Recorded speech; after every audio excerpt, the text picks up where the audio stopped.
What's up, everybody? My name is Josh LaFleur from Late Start Piano. Today we're going to be talking about the benefits of supplemental books, specifically those supplemental books that Faber and Faber offer. I am not an affiliate. I don't have an affiliate link, but this is just kind of my genuine thoughts after using them for a little while now and using them with some students as well. This is just some of the benefits that I've seen that myself and my students have got from them. So we're going to just dive into some of those benefits here today. If you're not familiar with Faber and Faber, they are, I guess, an online piano teacher. It's a husband and a wife. They started a piano educational business, I guess you can say, and they have a bunch of material to help beginner piano players play piano. But what I really like them for is these books that they have. So they have something called From Pre-Time to Big Time or Showtime. And all of these books are here to help you with different grade levels and different styles. So for example, they have a classics version. This is what the classics version looks like. This is a 2B level. Then they also have a jazz and blues version. This is a 3A to 3B level. Then they have rock and roll. This is also a 3A to 3B. They have Christmas versions. They have popular movie track songs, popular Disney songs. They have, again, Christmas books on a bunch of different levels, like 4 to 5 levels a piece for each style of music. So that's just kind of what it is. One of the benefits, point number one here, is that they reinforce what you already know. So for example, if you're working on that level 2A book, there's might be some eighth notes in there. There might be some swing eighth notes in there if you're in the jazz and blues book, right? But there's probably not going to be a lot of 16th notes. There might not be any triplets. There's not going to be a lot of weird rhythm patterns in the earlier books. It's going to be more, quarter notes, eighth notes, half notes, whole notes, things like that.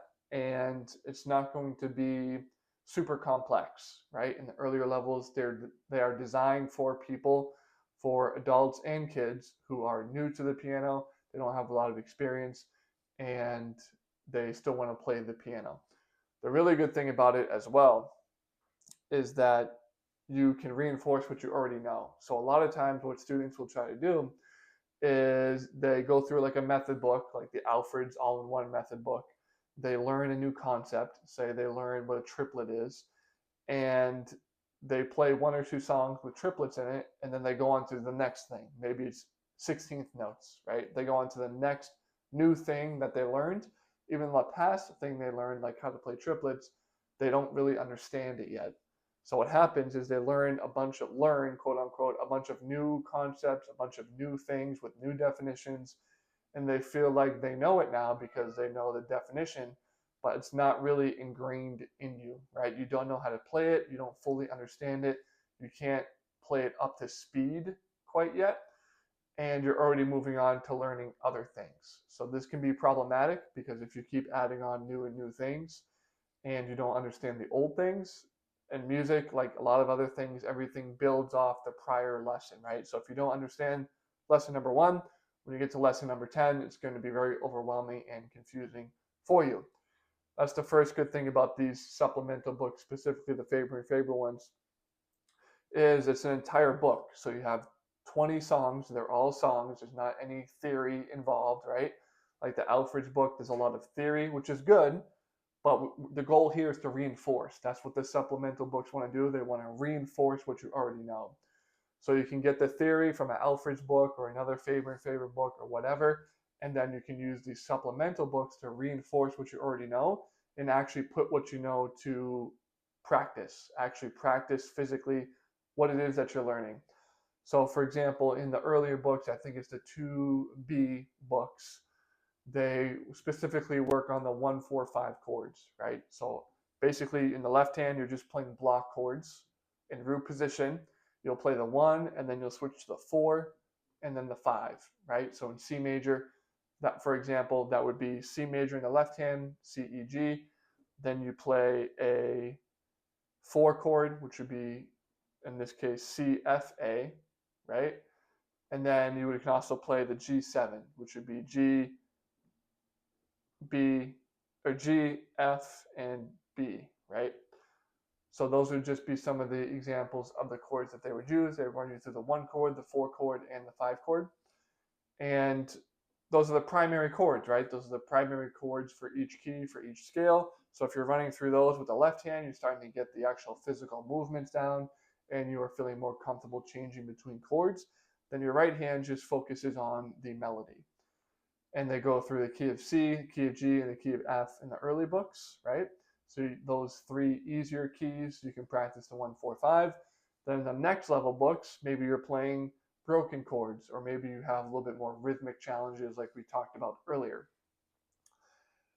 So those are just a few good points. Another good point is that they're in a bunch of different styles. So if you like classical music, but you can't play the real version of Clair de Lune, or you can't play the real version of For Elise or something like that, they have easier classical songs that you can play within these different levels, right? So if you like that style of music, you can still play it. There's just going to be easier versions that fit where you are better skill-wise.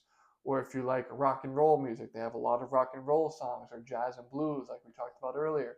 The Christmas songs, Disney songs, movie songs, whatever it is, they pretty much have a style for every popular style of music. I mean, those are probably the big ones: jazz, blues, rock and roll, and classic, right? And they also have favorites, American favorites, and it'll be just classical songs, Amazing Grace, or things like that, again, from movie songs as well. And again, they're all different levels. Each of these styles has their own different level, so that you're not wasting time trying to learn new things when you don't understand the old things yet. And you can really hammer home the concepts because, again, there's maybe 10 songs per book, and the books are super cheap. So you can buy a rock and roll book and play 10 different rock and roll songs that are specifically built to your skill level. So you're really reinforcing those techniques. You can get them down pat. You feel like you're making progress as well.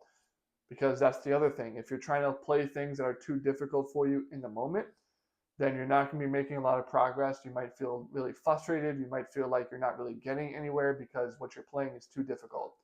Where if you use supplemental books, it's perfect for your specific skill level, and you will be making progress because it's easy enough for you that you can play it, but it's still hard enough for you that you can't just play it immediately first time through, right? So it's the perfect spot for you. You can feel like you're making progress. Each of the songs are only a page long, or maybe 2 pages long at the most. So it's not like you're going to be stuck playing the same song for 3 months.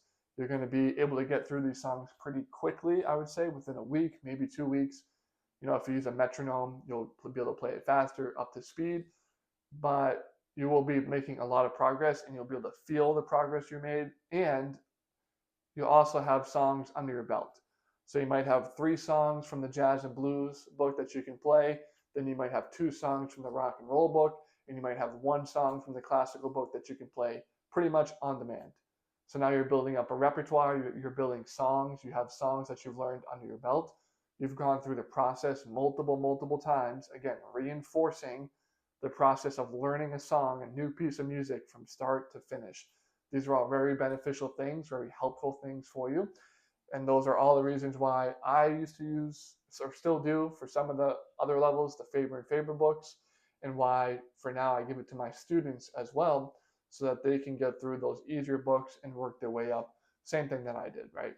So with all that said, I do have a free PDF on my website. Link to that is down below. That's 34 essential tips for the new beginner piano player. I am also offering lessons still via Zoom. To get started with those, send me an email. Link is down below. My name is Josh LaFleur with Late Start Piano, and happy practicing.